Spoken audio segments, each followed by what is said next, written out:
जय माता दी दोस्तों, श्री शिवाय नमस्तुभ्यम। इन दिनों चल रही हैं गुप्त पावन नवरात्रि। आप सभी को सरलतम तरीके से अपने घर पर रोग, कर्ज, विवाह, संतान की परेशानियों की मुक्ति के लिए माता जी से प्रार्थना करनी है और इसमें सरल से उपायों को जरूर से करना है। यह गुप्त नवरात्रि अगर गुप्त स्वरूप में सरलतम उपाय कर लिए जाए ना तो तत्काल फलित होती है। साल में 4 नवरात्रि आती है, जिसमें से 2 प्रत्यक्ष और 2 गुप्त होती है। माघ के पावन पवित्र महीने में अगर गुप्त नवरात्रि में यह उपाय भाग्य को प्रबल करते हैं। वीडियो में 4 उपाय सरल से बताना चाहूंगी। इन्हें अगर आप कर लेते हैं ना तो निश्चित ही आप अपने जीवन में सदा सर्वदा परिवर्तन देखेंगे, कष्ट कटते हुए आप देखेंगे। कैसे करना है, कब करना है? प्रथम उपाय ध्यान से सुनिए।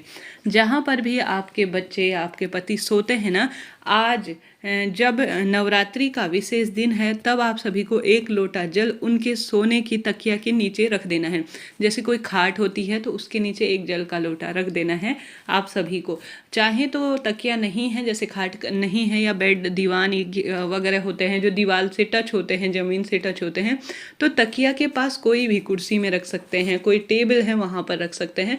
परंतु 1 जल का लोटा अपने मटके से भर लेना है और अपने जो बच्चे जिद्दपन करते हैं, जो पति आपके हाथ से निकल गए हैं, शराब, मीट, मांस का सेवन करते हैं, या जो व्यक्ति रोग से बहुत अधिक परेशान है, जिसके व्यापार की बात बनती ही नहीं है, किसी न किसी स्वरूप में वह व्यक्ति परेशान है, तो जल का लोटा आपको तकिए के पास रख देना है और इस तकिए के पास रखे हुए जल के लोटे को सुबह उठा लेना है। उठाने के बाद आप सभी को इसे नीम पेड़ के नीचे ले जाना है। गुरुजी कहते हैं नीमड़ी वृक्ष अर्थात नीम पेड़ में जो है माता रानी की 10 महाविद्याएं और 9 जो है माँ के स्वरूप नवरात्रि में कोई से भी 4 नवरात्रियों में वास करते हैं। तो गुप्त नवरात्रियां हैं तो पावन पवित्र दिन में जल का लोटा लें, तकिए के पास रखें और माता रानी का स्मरण करें, श्री शिवाय नमस्तुभ्यम मंत्र का ध्यान करें और रात भर रखने के लिए छोड़ दें। अब सुबह उठकर आप सभी स्नान इत्यादि से निवृत्त होकर जो जल का लोटा है ना, जो व्यक्ति, जैसा मैंने आपको पूर्व में बताया, जिसके विवाह की अड़चन आ रही हो, संतान उत्पत्ति की दिक्कत हो,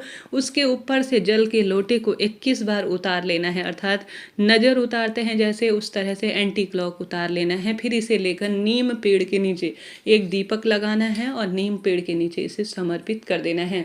माता रानी की जागृत शक्तियां नीम वृक्ष में वास करती हैं और रोग, दोष, संकट, पीड़ा का निदान करने में सहायक है। तो नीमड़ी वृक्ष के नीचे आप सभी को इसे समर्पित कर देना है। फिर देखिए आपका भाग्य कैसे प्रबल होता है।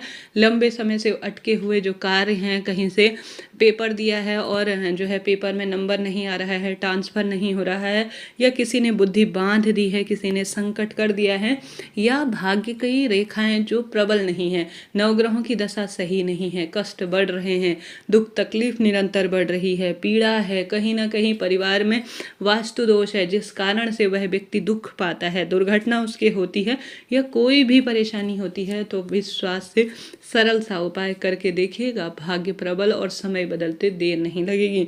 बात सरल सी है, कोई पैसा लगना है, न कोई समय लगना है, न कोई सामग्री लगनी है, तो क्यों ना प्रैक्टिकल कर कर देख लिया जाए। तो सरल सा उपाय विश्वास से करें, लाभ होना है। लाखों लोगों ने इस उपाय से लाभ पाया है, पत्र आते हैं जो कि अपने आप में अद्भुत है। मंत्रों का दान करते हुए माता रानी के जयकारे कमेंट्स में जरूर से लगाइएगा। साथ ही श्री शिवाय नमस्तुभ्यम लिखना न भूलें। तो हमने बात कर ली सरल से उपाय की, बढ़ते हैं दूसरे सरल से उपाय की। आप जानते होंगे गेहूं सूर्य ग्रह से संबंध रखता है और गेहूं हर कार्य की उन्नति के लिए सहायक होता है, और सूर्य ग्रह कुंडली में मजबूत होता है तो भाग्योदय होता है, संतान की परेशानी दूर होती है और हर कार्य में उन्नति होती है। तो 108 की संख्या में आपको गेहूं के दाने लेने हैं, ठीक है। 108 की संख्या में गेहूं के दाने ले लीजिए और पूरे घर में इन्हें घूम लीजिए, ठीक है। रविवार का दिन है तो बहुत शुभ रहेगा यह कार्य करना। हालांकि किसी भी दिन कर सकते हैं, परंतु आप सभी को रविवार के दिन यह लाभ देगा क्योंकि यह चीज़ें सूर्य ग्रह से संबंध रखती हैं। गुरुजी कहते हैं 108 गेहूं के दाने पूरे घर में घूम जाने के बाद आप सभी को शिव पिंडी पर समर्पित कर देनी है। घर के सभी सदस्यों का स्पर्श कराएं गेहूं के दाने का। गेहूं पूर्ण रूप से होने चाहिए, कहीं से खंडित ना हो, इस बात का भी आप सभी को ध्यान रखते हुए कार्य करना है। दूध चढ़ाने से संतान प्राप्ति होती है, शहद चढ़ाने से शिवपिंडी पर मिठास आती है, दही चढ़ाने से परिवार में मेलजोल होता है, आपसी बहुत सुंदर जो है सामंजस्य बैठता है। गेहूं चढ़ाने से रोग कट बढ़ते हैं, संकट कटता है, कार्य में उन्नति होती है। तो इतनी महिमा है 108 गेहूं के दाने शिव पिंडी पर समर्पित करने की। विश्वास से करे को, जहाँ विश्वास है वहाँ मेरे महादेव हैं। तो सरलतम तरीके से जब परेशानियों से घिर गए हों, बहुत अधिक जीवन में दुख तकलीफ बढ़ते जा रहा हो, तो क्यों ना इस सरल से कार्य को कर लिया जाए, आपको लाभ होना ही है। तो आप सभी विश्वास से इन 2 सरल से उपायों में से किसी एक सरल से उपाय को कर लीजिएगा, फिर देखिए जीवन कैसे बदलता है।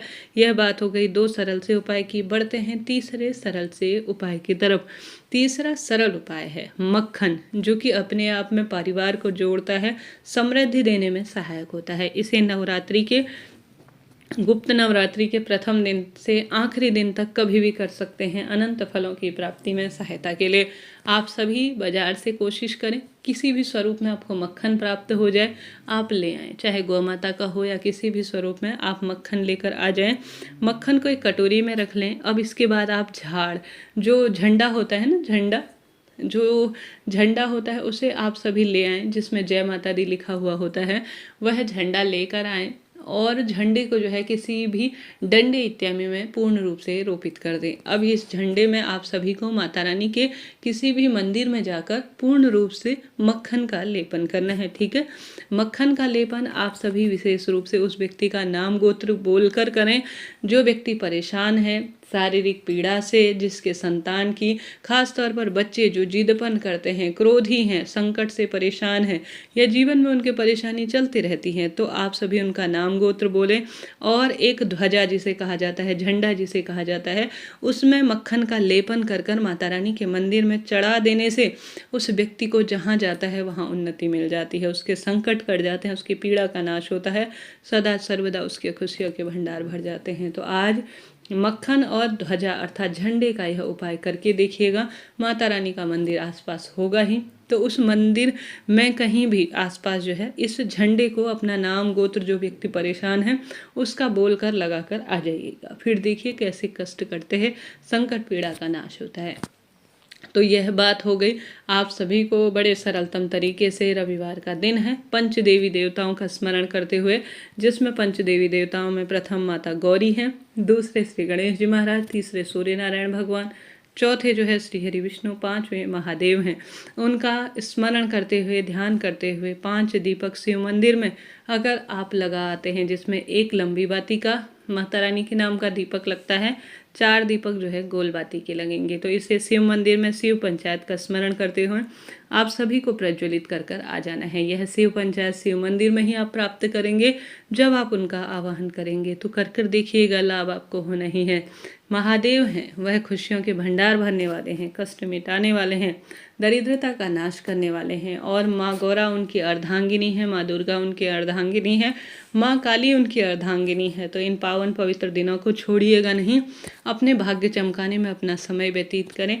इससे पहले भी चैनल पर वीडियो आ चुके हैं जो कि गुप्त नवरात्रि में कभी भी किए जा सकते हैं, कर कर देखिएगा, लाभ आपको होना है। श्री शिवाय नमस्तुभ्यम, हर हर महादेव, जय माता दी।